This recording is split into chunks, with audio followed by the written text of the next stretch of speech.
প্যারা নবী সাল্লাল্লাহু আলাইহি ওয়াসাল্লাম ইরশাদ করেছেন, আল্লাহর যেই বান্দা এই লাইলাতুল কদরের ভিতরে 2 রাকাত নামাজ আদায় করবে, প্রত্যেক রাকাতে সূরা ফাতিহা একবার এবং সূরা ইখলাস 7 বার করে তেলাওয়াত করবে আল্লাহ রাব্বুল আলামিনের সন্তুষ্টির জন্য, এবং নামাজ শেষ করার পরে ওই ব্যক্তি আল্লাহ তাআলার কাছে ইস্তেগফার করবে এভাবে, আস্তাগফিরুল্লাহ ওয়া আতুবু ইলাইহি।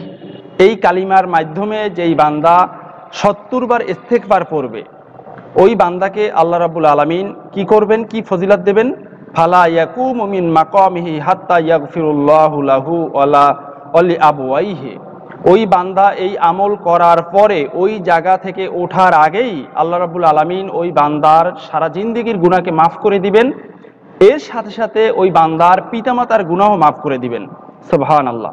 এবং এই আমলের এই 2 রাকাত নামাজের আরো ফজিলত হলো, ওয়াবাআতুল্লাহু তাআলা মালাইকা ফিল জিনান, এবং ওই বান্দার জন্য আল্লাহ রাব্বুল আলামিন জান্নাতে একদল ফেরেশতা পাঠাবেন, যারা কি করবেন, ইয়াগরিসুনা লাহুল আশজার, ওই বান্দার জন্য জান্নাতের ভিতরে গাছ রোপণ করবেন এবং ওই বান্দার জন্য একটা বিল্ডিং তৈরি করবেন এবং ওই বান্দার জন্য ওই জান্নাতের ভিতরে নহর প্রবাহিত করে দেবেন। ওয়ালা ইয়াখরুজু মিনাদ দুনিয়া হাত্তা ইয়ারা যালিকা কুল্লাহ।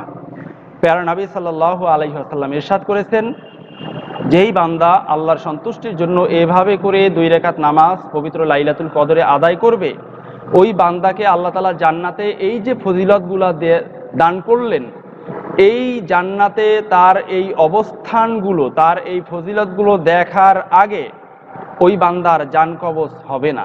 সুবহানাল্লাহ।